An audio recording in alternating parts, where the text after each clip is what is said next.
Este es El Brújulo, un espacio de difusión literaria para todo público de habla hispana.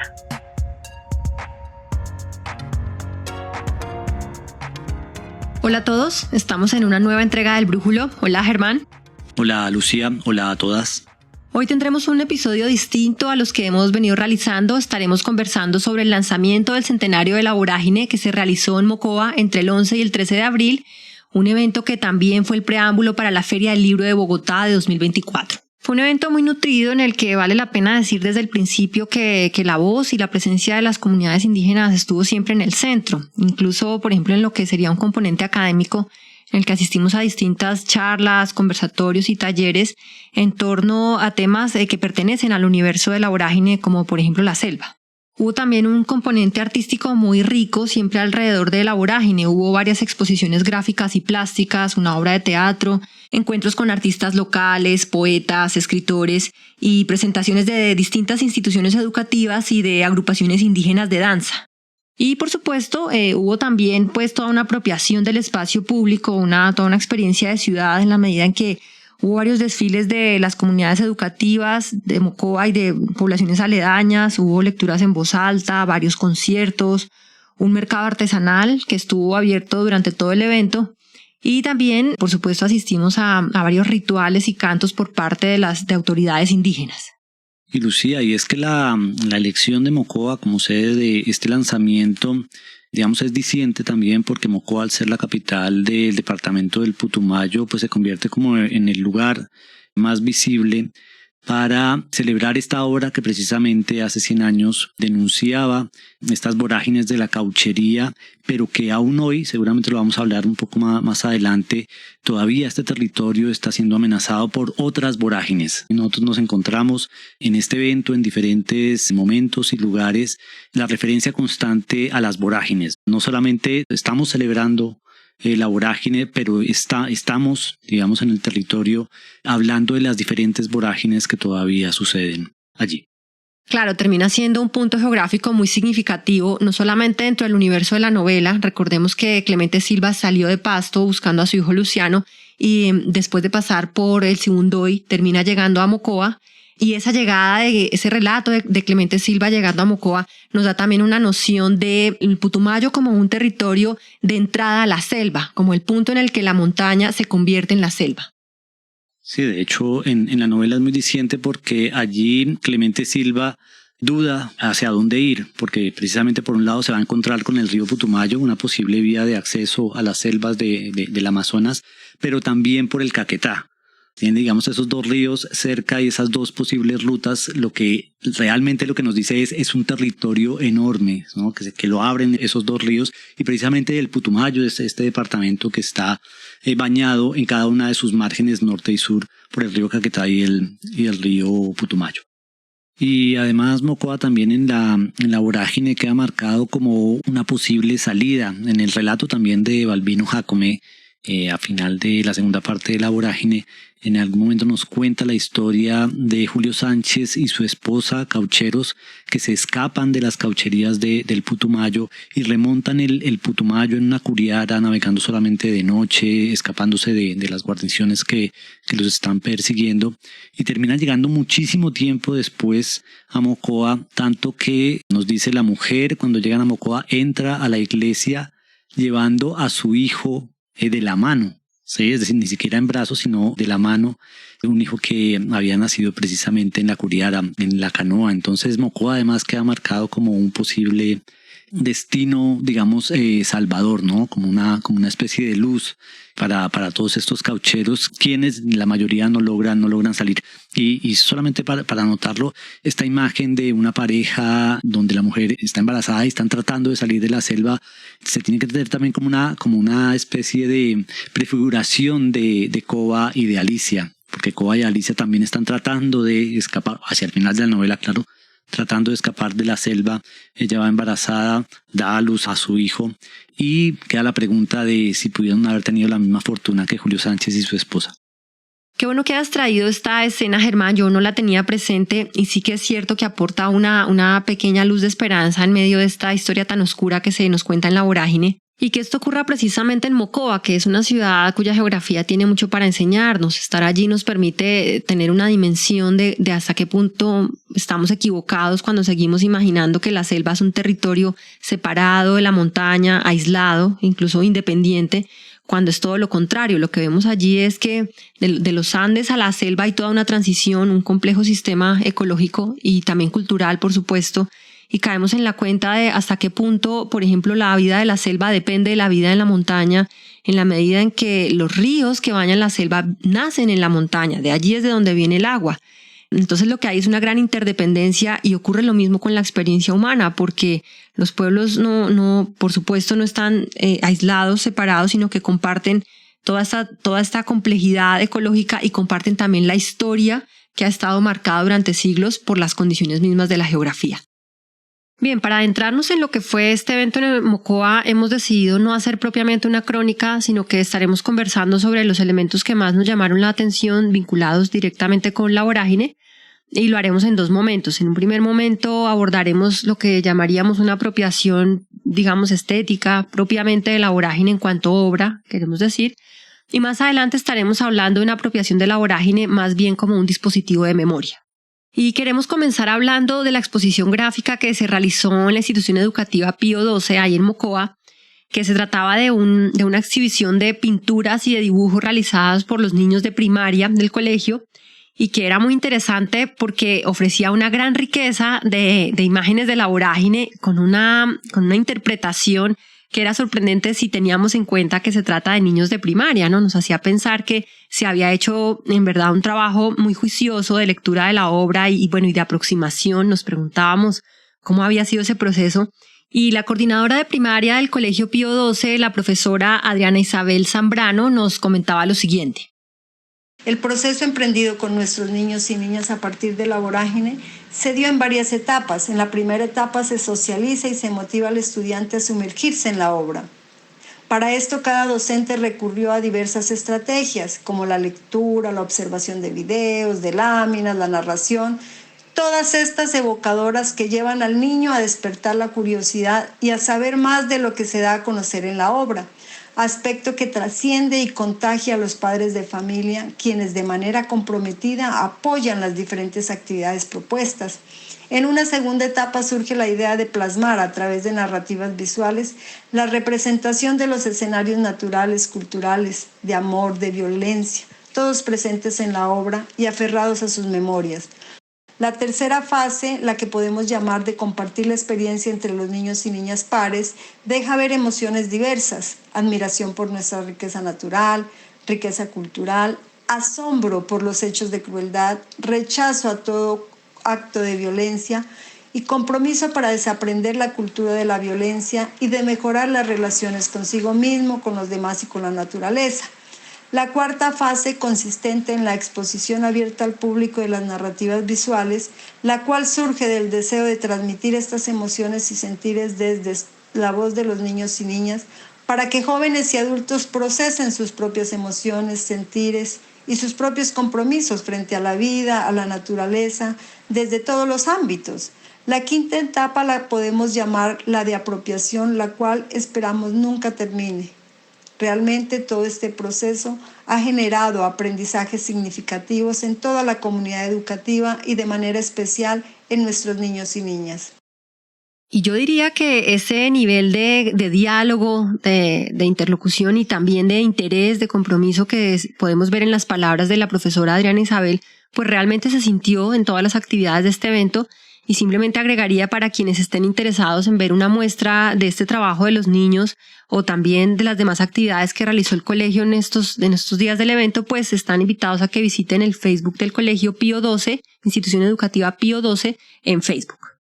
Bien, Lucía, otro evento importante fue la primera jornada del evento. En la noche, en la institución educativa Santa María Goretti, se presentó la obra de teatro La Vorágine por parte del grupo de teatro Tierra, dirigido por Juan Carlos Moyano. Además, una representación muy emotiva, no solamente por la obra, digamos, que se estaba presentando y en el lugar que se estaba presentando, sino también porque el aforo fue impresionante. Había más o menos unas 800 personas, la mayoría de ellas, digamos, familias, muchos estudiantes, profesores. Y hay que decirlo, una representación además impecable. Esta es una obra que es del 2008, pero que este año obviamente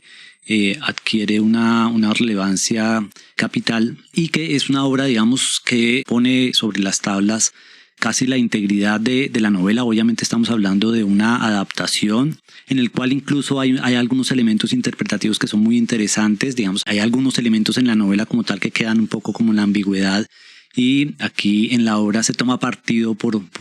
algunas interpretaciones, sobre todo, por ejemplo, al final, para las personas que la vayan a ver este año, porque seguramente se va a presentar en varios escenarios. Al final de la obra, pues Alicia, digamos que adquiere un papel mucho más activo que tal vez nosotros echamos en falta cuando leemos la novela. Y también hay que decirlo, es una representación que ocupa el espacio del escenario de una manera increíble. Digamos que su puesta en escena parece, digámoslo así, minimalista, pero en realidad es una puesta en escena llena de elementos demasiado dinámicos, con una ocupación del espacio escénico realmente impresionante, casi que monumental. No quiero dar muchos más detalles porque, como digo, seguramente la obra se va a presentar en varios escenarios, y básicamente lo que queremos desde El Brújulo es recomendarla porque es una adaptación de la novela increíble, y como dice su director Juan Carlos Moyoano, pues es todo un homenaje a la obra.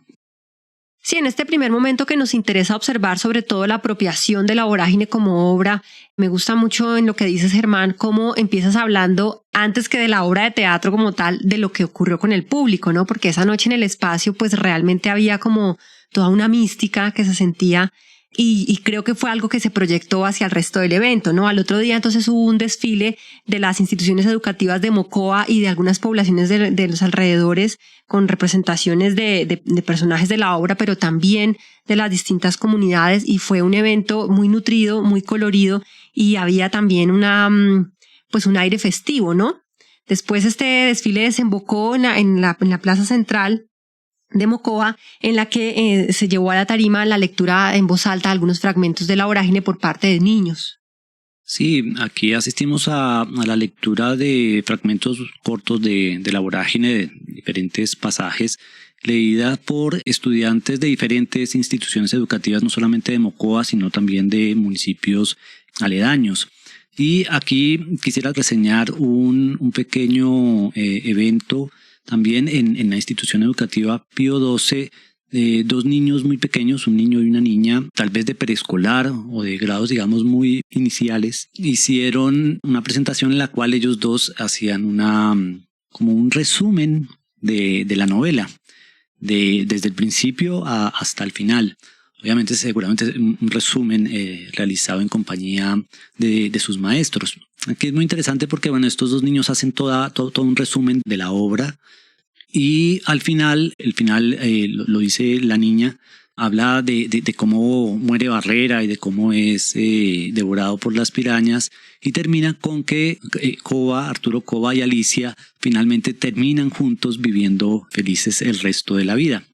Por supuesto, lo podemos entender como una adaptación típica, digamos, a un formato infantil, pero también en el momento, digamos, en ese contexto en el que estábamos, también me puso a pensar que, bueno, por supuesto, la vorágine termina con un final abierto. En realidad, de manera explícita, no sabemos cuál es la suerte de Arturo Cova y de Alicia, aunque por supuesto retóricamente y narrativamente, digamos que la novela a nosotros como lectores nos proyecta a que seguramente el futuro de la vida de estos dos personajes no es muy halagüeño.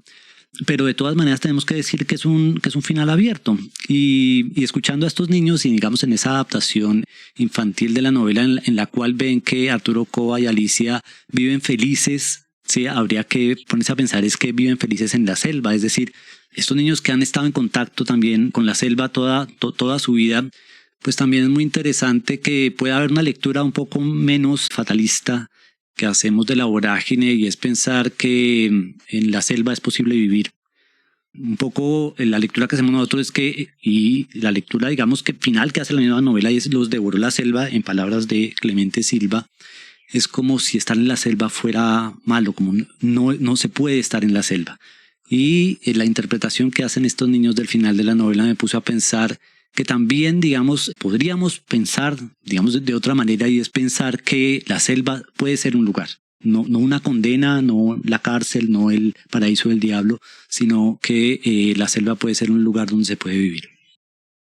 Sí, a mí una de las cosas que más me sorprendió en todo el evento fue efectivamente como ese sentido de pertenencia por parte de los estudiantes, de los niños, de los jóvenes con respecto a la vorágine. Y fue algo que también vimos, por ejemplo, en otro evento que hubo, que fue la puesta en escena de un poema coral dedicado a la vorágine que preparó la comunidad de la institución educativa José Antonio Galán de la población de Puerto Caicedo,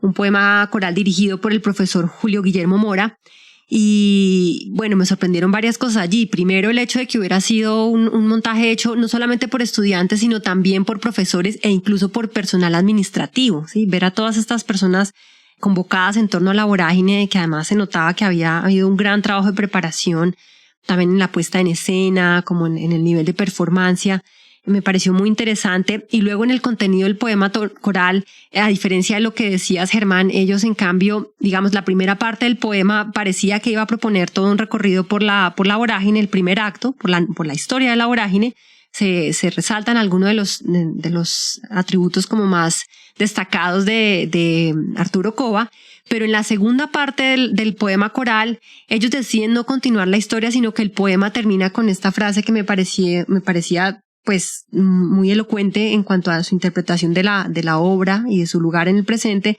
y era: la sangre y el caucho corría a la misma velocidad. Y ahí termina el poema coral. Entonces, que ellos hayan elegido esto como final del poema y que hayan optado por dejar en un segundo plano el orden lineal de la historia, pues me pareció muy valioso, como al imaginar las conversaciones, el trabajo de lectura, toda la preparación que hubo para haber tomado esta decisión, realmente me pareció muy interesante. Y como en el caso de la otra institución educativa que mencionábamos hace un momento, pues el trabajo de la institución José Antonio Galán, pues también se puede consultar en Facebook para quienes quieran escuchar de primera mano este poema coral. Bien, y no solamente las instituciones educativas fueron protagonistas, sino que también lo fueron los artistas locales, que estuvieron muy activos desde sus distintas prácticas artísticas a lo largo de todo el evento. Hubo, por ejemplo, una exposición plástica que se realizó en la Casa de la Cultura, organizada por el colectivo Casa de Barro y en cabeza del artista Leonel Morales. Allí pudimos ver el trabajo de distintos pintores, de distintos artistas plásticos que hacían una interpretación no solamente de la figura de Rivera y de la vorágine como obra literaria, sino también de escenarios y de personajes de la geografía local. Y este espacio terminó siendo también un escenario de congregación para otros artistas, no solamente los que estaban exponiendo. Pudimos ver que también hubo lectura de poesía, vimos allí exhibido un trabajo gráfico de un cómic muy, muy interesante que seguramente fue resultado del taller de cómic que hubo en los primeros días. Vimos allí también la presencia de varios escritores locales y hubo en distintos momentos también música en este escenario. Entonces terminó siendo un espacio también de encuentro y de conversación con los artistas locales que, digamos que acaba promoviendo las conversaciones, que era pues finalmente el objetivo de todo el evento. Y yo creo que esto fue algo que se vio, por ejemplo, también en el concierto que se dio en el marco de la plaza diagonal aquí a esta Casa de la Cultura donde estaba la exposición. Esto fue en la noche del viernes 12 de abril. Fue un concierto que estuvo a cargo de la agrupación Hombre de Barro, que está liderada hoy por Urián Sarmiento y por Juan Manuel Toro, quien es oriundo del Putumayo, y que surge inicialmente como un proyecto de investigación sonora en el que estaba también originalmente Teto Campo, y que en esa medida esa noche trajo para el público un repertorio con cantos y sonoridades no solamente de la región del Putumayo y del Amazonas, sino que también esa noche estaba invitado un músico indígena perteneciente al pueblo Tubú del Baupés, Martín Prada, y de hecho fue él quien abrió el concierto con un canto indígena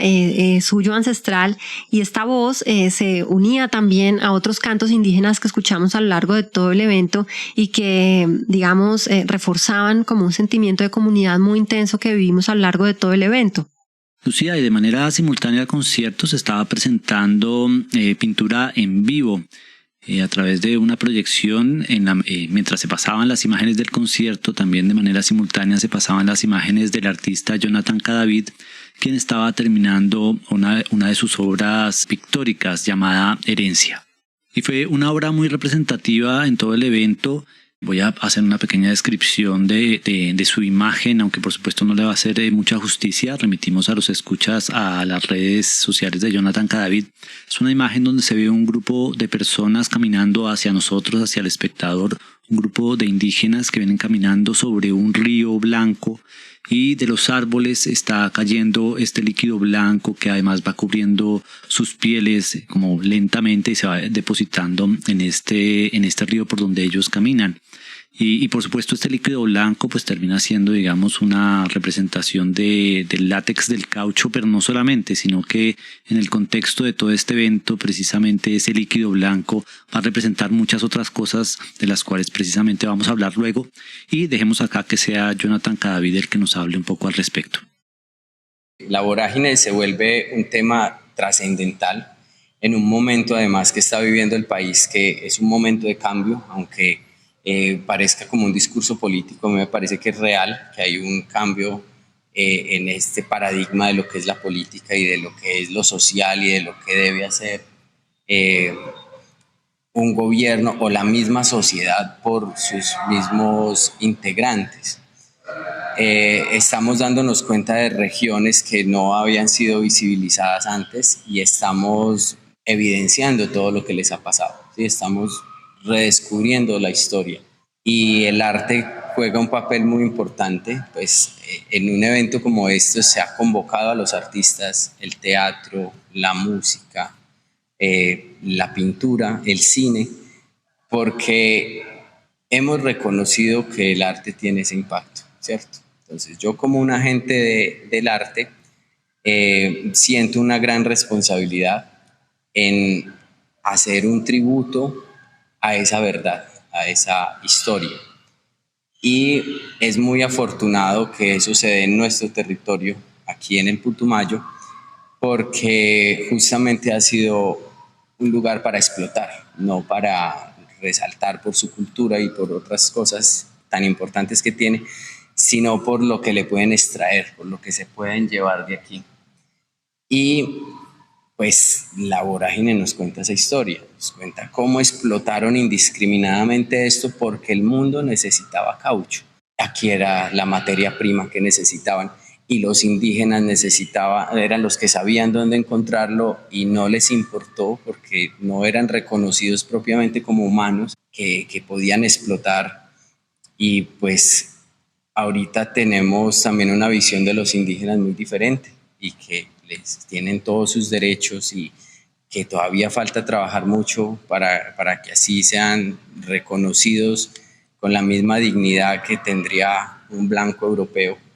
pero que creo que estamos viviendo ese cambio y es muy importante que los artistas registremos ese momento y desde este territorio sobre todo. Sí, en la voz de estos dos invitados que hemos traído a nuestro podcast,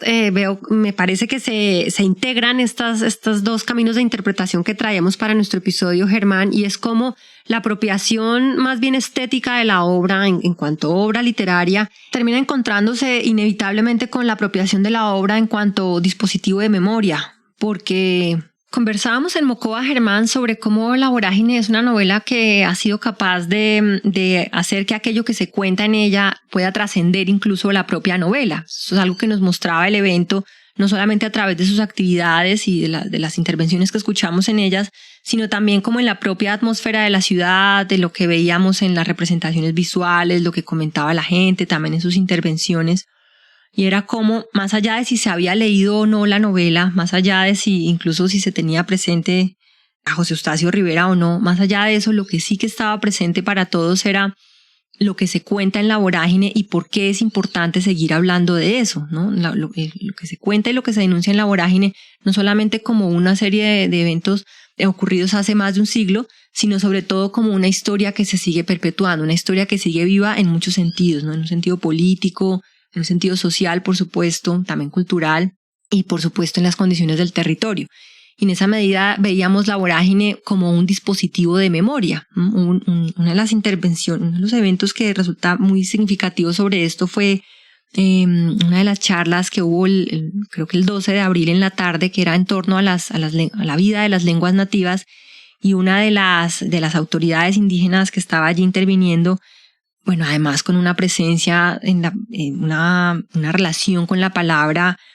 realmente impresionante, una seguridad, una sabiduría en el manejo de la palabra. Y esta mujer, hablando de la vorágine, decía: lo que se cuenta en la novela, ¿no?, lo que dijo el escritor, nos sirve hoy como recordatorio, y es un recordatorio triste para todos nosotros, ¿no? Entonces no hacía falta mencionar el título de la obra ni el nombre del autor, pero sí sabíamos que todos estábamos convocados allí por una historia que seguía diciéndonos mucho en el presente y cosas dolorosas además. Sí, Lucía, en muchos de estos eventos, cuando se referían a la obra, me parece que la referencia era también como al pasado, ¿no? Al pasado propio. Sí, es decir, referirse al pasado propio y referirse a la novela era casi lo mismo, como si de alguna manera las historias de la vorágine y las historias del pasado compartido común se hubieran como amalgamado de alguna manera. Hay una apropiación de la obra, digamos, en estos territorios, que no es una apropiación literaria, que no es una apropiación, digamos, artística, que la vimos en otros eventos y, digamos, en otros contextos. Pero lo que queremos señalar acá es que hay digamos que la vorágine vive en estos territorios como un discurso que se ha amalgamado completamente, digamos, a los imaginarios del pasado de estas comunidades del Putumayo. Bueno, también tenemos que decir que cuando hablamos acá del Putumayo, claro, no solamente nos referimos al departamento, sino a toda la zona del Putumayo, que en su momento cobijaba no solamente este departamento, sino también parte del Caquetá, parte de la Amazonía, parte del Baupés, y bueno, y por supuesto en los márgenes sur del río Putumayo, hacia lo que hoy es parte de Ecuador y parte Perú. Es decir, estamos hablando de un territorio realmente muy, muy extenso. Claro, es que es sorprendente cómo la vorágine, siendo una obra de ficción, logra incorporar unas realidades tan inmediatas, tan vivas, ¿no? En un episodio anterior, tú nos comentabas cómo la vorágine hace 100 años en la Guerra del Perú le servía a los soldados colombianos para ubicarse en el territorio. Y esa misma relación con la realidad es lo que yo sentía ya cuando las personas se referían a la vorágine como un registro de una historia que de verdad ocurrió y que además en muchos sentidos seguía ocurriendo. Lucía, entonces podríamos decir que en ese sentido la vorágine es tomada como un motivo, como un referente a partir del cual hacer diferentes conexiones con otros discursos, con otras experiencias. Y en ese sentido vale la pena que nos refiramos al primer evento, al evento, digamos, inaugural de este lanzamiento del centenario de la vorágine, que se realizó en el Centro Experimental Amazónico, muy cerca a Mocoa, en una maloca hermosísima en medio de un lago, en medio de un bosque amazónico. Un evento en el cual estuvieron las autoridades indígenas, en el cual estuvieron diferentes comunidades como los Kamsá, como los Inga, como los Murui. Un evento el cual empezó, digamos, con un ritual guiado por un taita indígena, un ritual de armonización, seguido de una serie de presentaciones musicales donde incluso se cantó el himno de Colombia traducido a la lengua de la comunidad Kamsá. Y digamos un evento en el cual, importante mencionarlo, se dio el discurso del ministro Juan David Correa, en el cual se pide perdón con respecto a los hechos acaecidos a principios del siglo XX en el Putumayo. Y se pide perdón con respecto a estos hechos de las caucherías a principios del siglo XX por la negligencia del Estado colombiano. Aunque buena parte de las responsabilidades de las atrocidades del Putumayo recaen en la Casa Arana, recordemos que fueron los colombianos los que llegaron al territorio primero, los que esclavizaron a los indígenas para la explotación del caucho, y que luego llegaron los peruanos y se apropiaron de todo este sistema extractivo y también del territorio. Pero allí el Estado colombiano tiene una responsabilidad porque fue completamente negligente ante estos hechos. El Estado colombiano estaba enterado desde el principio de lo que estaba pasando en el territorio y lo único que hizo fue adoptar un discurso con respecto a la soberanía y al problema fronterizo y le dio la espalda completamente a estas comunidades y al problema humanitario. Entonces, en ese sentido y en ese contexto es que debemos entender por qué el Estado colombiano debe pedir perdón y por qué pide perdón en esta ocasión a estas comunidades con respecto a estos hechos. Pero también decimos que este perdón tiene que estar acompañado de una serie de compromisos por parte del Estado, en la medida en que las caucherías a principios del siglo XX es solamente una etapa en la historia, digamos, de violencia en este territorio. Vimos a lo largo de los eventos, hablando con las personas, la referencia constante a las otras vorágines asociadas a la palabra bonanzas, asociadas a la palabra extractivismo, y es que no solamente el caucho al principio del siglo XX fue el único fenómeno extractivista, sino que después vinieron las bonanzas de la bonanza petrolera, la bonanza de la coca, la bonanza del tráfico de especies y la última, no hace mucho, la bonanza de las pirámides, esta forma de estafa que capta dinero de las personas prometiéndole, digamos, unas rentabilidades altísimas que luego no puede cumplir. Entonces el territorio ha estado atravesado, digamos, por esta serie de vorágines, y en ese sentido el perdón tiene que estar acompañado de un compromiso por parte del Estado para hacer presencia y de mano de las comunidades poder frenar este tipo de violencias que aún en este momento no para. Por eso también, entendámoslo así, en el territorio se entiende que la vorágine es algo que no ha pasado, simplemente es algo que se ha ido transformando a lo largo del tiempo y que no ha parado. Sí, este llamado al Estado, de hecho, estuvo presente en buena parte de las intervenciones, pero diría que también, digamos, no solamente al Estado, sino también un llamado a toda la sociedad. Con respecto a esa representación que seguimos ejerciendo con respecto a la selva y con respecto a los pueblos indígenas como lo otro, como lo distinto, que es una distancia de la que también nos habla, por supuesto, la vorágine, y que en medio de las conversaciones de todo el evento veíamos que hace parte de las raíces del extractivismo y de los problemas de la violencia, ¿no? Esta manera de pensar que la selva y la montaña o que el campo y la ciudad son realidades independientes y que en esa medida digamos, uno de esos espacios puede imponerse sobre el otro, puede apropiárselo o puede desconocerlo en su riqueza, en su complejidad, y puede arrasarlo porque ni siquiera lo ve, ¿no? Es decir, en la base del extractivismo está también el problema del racismo. Eso es algo en lo que se insistió también en buena parte de los eventos. Entonces, en esta medida, otra manera en que podemos decir que la vorágine se constituía como un símbolo, como un dispositivo de memoria, era también en cuanto al relato de nación. Una idea que estuvo muy presente, ¿no? Como cómo están representados los indígenas y cómo está representada la selva en nuestro imaginario de país. Porque desde la ciudad andina pues se habla de lo otro, se dicen cosas como, no sé, como nuestros pueblos indígenas, por ejemplo. Pero escuchando allá a los sabedores, a los mayores indígenas, que siempre hubo invitados indígenas, de las autoridades indígenas en todos los eventos, oyéndolos el enfoque era distinto, ¿no? Una insistencia, es que nosotros no somos lo otro, ¿no? De hecho, todo colombiano es indígena, decía una de las invitadas en el conversatorio sobre lenguas nativas. Entonces, nos parece, Germán, creo que me sigues en esto, y es que en este evento, al poner en el centro a los indígenas, ¿no? Su voz, su discurso, toda su presencia, que además tan elocuente, ¿no? Decíamos, tan sólida, tan inspiradora, el hecho de que este evento haya puesto en el centro esa presencia, pues nos parece que también nos invita a pensar en el relato de nación que estamos perpetuando 100 años después de la vorágine, y pues que en vista de todo lo que no ha cambiado a lo largo de estos 100 años, en esta idea de las vorágines, pues también lo que estamos llamados a revisar, a cambiar en ese relato, como en cuanto a la representación de los indígenas y de la selva en ese relato.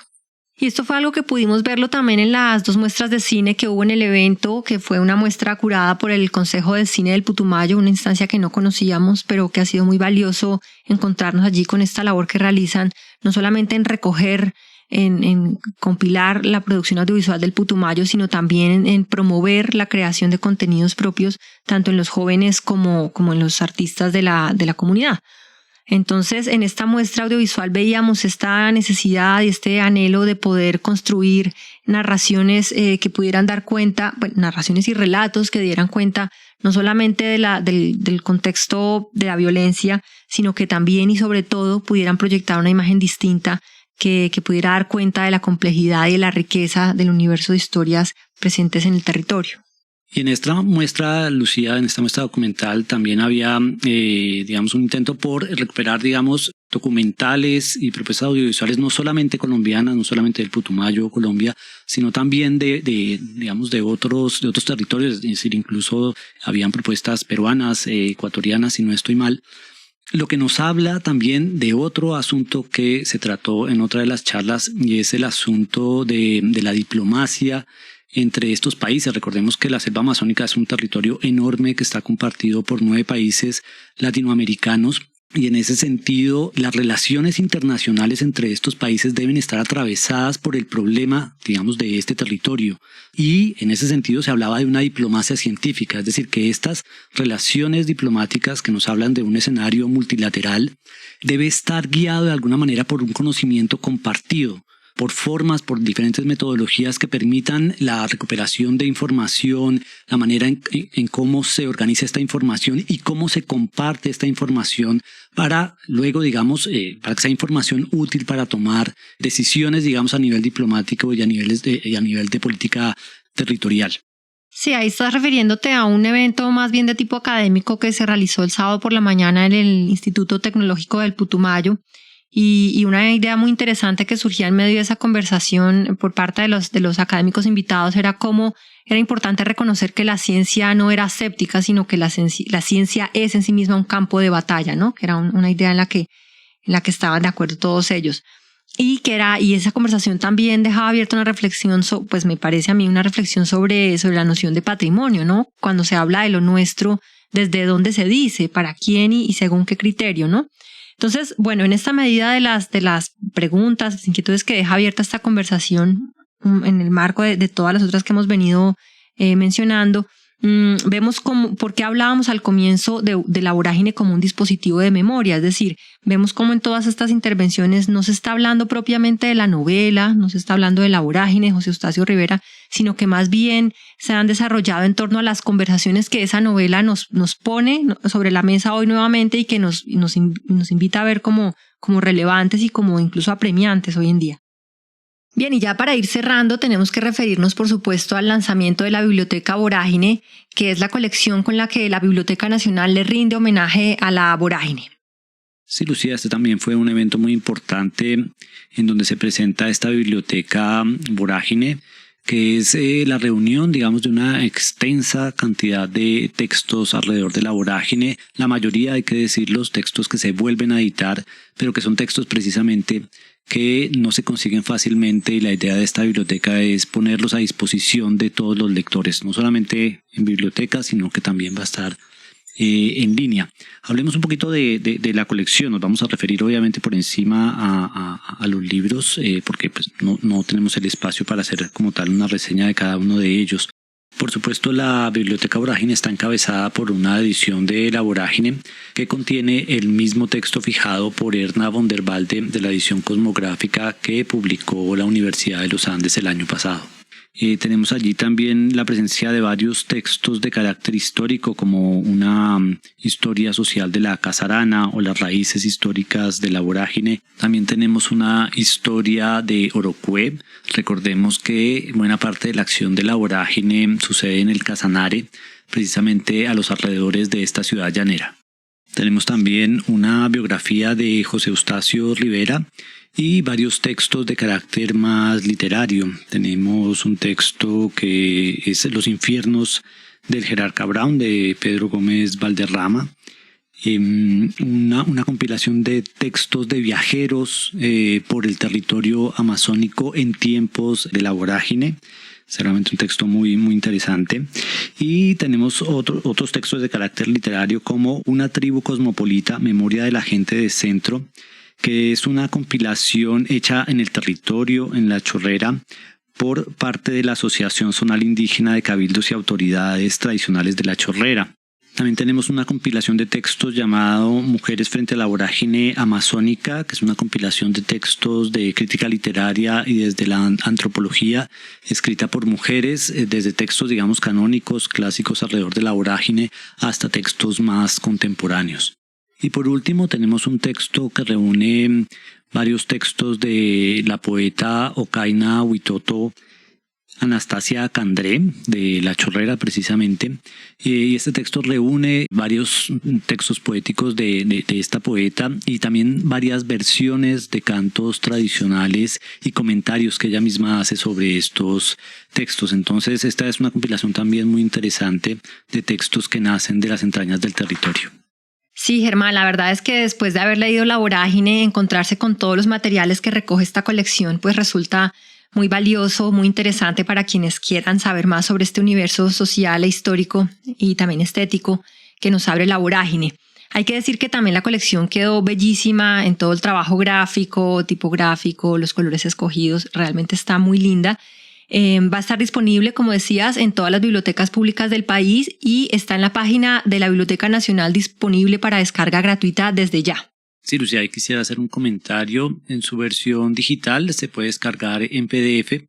pero ojalá la Biblioteca Nacional pueda ofrecernos también una versión en EPUB. La Biblioteca Nacional cuenta con la experiencia, digamos, trabajando con este formato. Por ejemplo, en su Biblioteca Básica de la Cultura Colombiana, todos los ejemplares están disponibles también en formato EPUB, que recordemos que es un formato bastante amigable para ser usado para poder leer textos desde tabletas y celulares. Así que esperamos que podamos contar con esta versión en línea.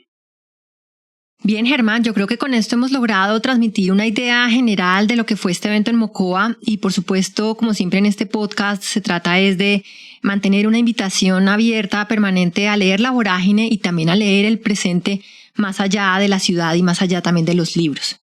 Para terminar, quisiera solamente dejar registro de 3 iniciativas concretas que escuchamos al finalizar algunos de los conversatorios en los que estuvimos. 2 de ellas por parte de Ana Lucía Flores, la representante de la Comisión Audiovisual del Putumayo, que hablaba de la importancia de poder tener una maleta audiovisual putumayense con la cual llevar las muestras audiovisuales producidas en la región a distintas comunidades y también la importancia de que exista una comisión fílmica amazónica que permita, decían ellos allí, hacerle frente al extractivismo narrativo. Otra de las propuestas fue la importancia de que existiera en el Putumayo una casa de lenguas nativas que tenga un carácter autónomo en la medida en que no dependa de investigadores extranjeros que vengan a estudiar y a promover las lenguas nativas. Y ya para finalizar, hay una iniciativa que también podríamos considerar como un fruto del evento y es acerca de la importancia de invertir en la promoción de usos de empaques ecológicos. Hay que decir que en algunos de los eventos vimos un uso considerable de plásticos desechables y de icopor, que es algo que se puede corregir en el futuro si se invierte más tanto en la investigación para la producción de este tipo de empaques como en la promoción de empaques ecológicos. Y decimos esto precisamente en el contexto de un evento que puso las luces permanentemente sobre la urgencia de preservar la selva y el agua. Bueno, con esto damos por concluido nuestro viaje a Mocoa. Le agradecemos a nuestro público por habernos acompañado y también, por supuesto, a todas las personas que hicieron posible este evento en Mocoa. Queremos agradecerle en particular a Alejandro Toro, nuestro seguidor en Mocoa, también a Jonathan Cadavid, a las coordinadoras de primaria de la institución educativa Pío XII, y también a Daniela Sánchez Russo de la Biblioteca Nacional. Bueno, Germán, nos vemos entonces en la próxima cuando estaremos de regreso en La Vorágine. Bien, Lucía, nos vemos entonces en la próxima. Invitamos a nuestros escuchas para que estén pendientes del siguiente episodio, donde precisamente trabajaremos la presencia indígena en La Vorágine.